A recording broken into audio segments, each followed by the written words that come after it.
and good evening to you and to the good people of Wale Wale. Bernard, the finance minister gave us some targets.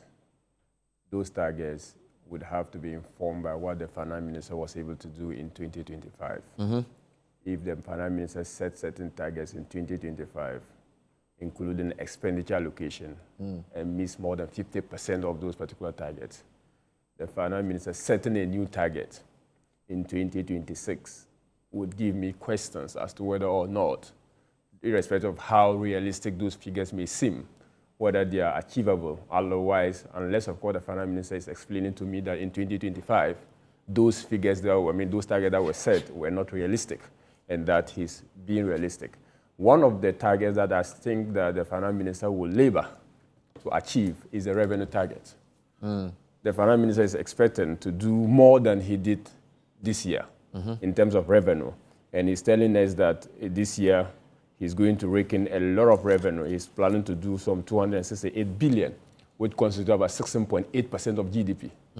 When the finance minister ended this year with 11% of GDP. Basically, a 6% jump cannot be realistic for me.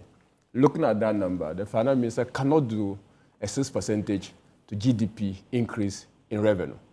Much more so when the finance minister is taking away a very relevant tax handle, the COVID-19, which estimated gives us about 3.7 billion. And as a third quarter, it gave the finance minister 2 billion in the budget. Okay. So the finance minister is basically taking away 2 billion direct. And if you look at the performance of the tax in 2025, the direct tax did not do so well as based on target.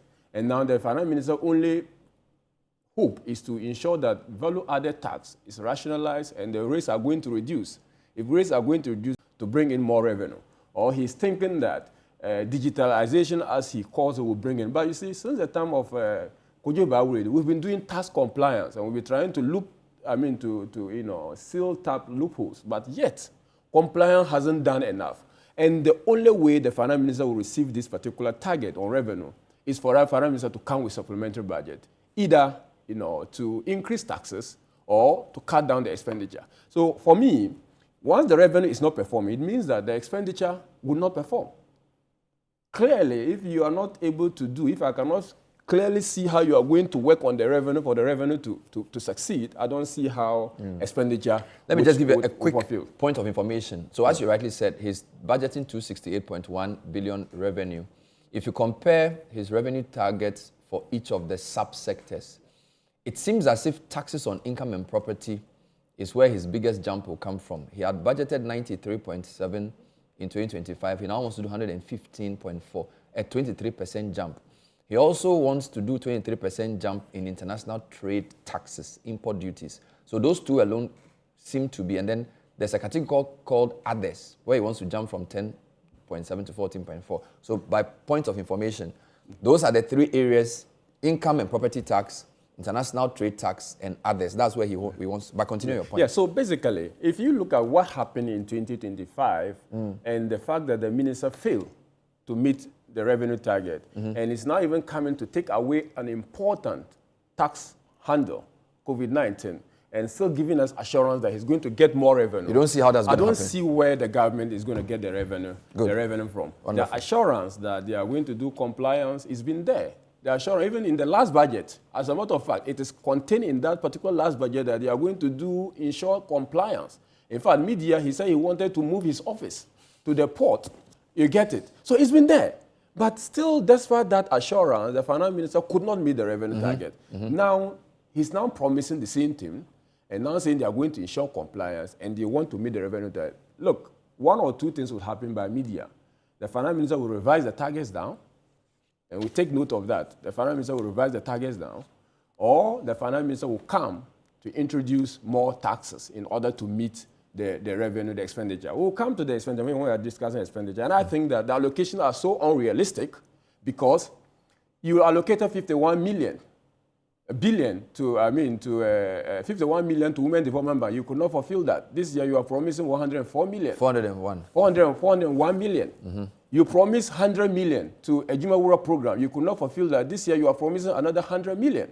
You promised 100 million to, 1 million coders program. You didn't fulfill that. This year you are promising 100 million. You are now promising additional 100 million for the fight against Galamsey. You are promising even more, for the, they promised what we call the Teacher Debre initiative. That was not delivered. And this year they are not even talking about it. So when you look at the allocations always look good. You'll be happy when you make the allocation. But when you look at the implementation, the actual execution, you realize that almost all the key flagship program, the government has actually failed to meet the allocation target. And the worst of it is also the fact that the government seems to know where the mouth is, but it doesn't know where the pocket is. Basically, consumption has increased. For the year 2025, government has increased the wages and compensation, but capital expenditure has decreased. Big push. The government allocated some 13 billion. 13 billion last year. 13 billion last year, and they were able to do only 7 million. And now he's allocating 30. 30. So if you allocated 13 billion, and you were able to do only 7 billion, and you are hoping to do 10 by close of year, how are you going to make up for the difference of 7 billion? And now you are even promising more, that you are going to spend 30 billion. And if you look at the whole infrastructure budget, it's trying to do some 76 billion by putting everything, grants and loans. It's hoping to do some 76 billion in terms of infrastructure. So when you put that together with what the government has achieved, there are a litany of promises they made in 2024, 2025. They were not able to meet the revenue target. Even 100 million was allocated for the payment of assemblymen. As we speak, they have only been able to take only 3 months. The remainder of the 9 months or 9 months, we are yet to see where the money is coming. So when you put that together, so for you, the revenue is not realistic, and the performance for expenditure was also not attained for this year. So you are not hopeful for next year. Exactly. Let me take a breather.